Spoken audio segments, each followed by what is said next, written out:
2 rakaat sunat subuh, Allah bayar mahal pada bumi ni lagi. Banggu donah ni berapa seluk tanah? Seluk stekar baginang ada 100,000 lebih kurang 100,000.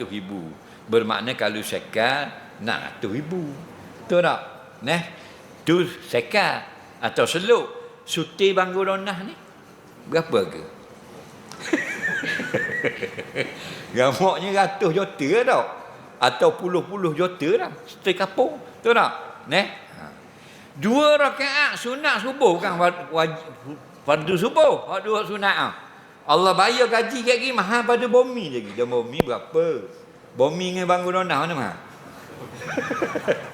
Mana kayanya Allah. Betul tak? Tapi kita tak berapa nak kerja dengan Allah. Apa?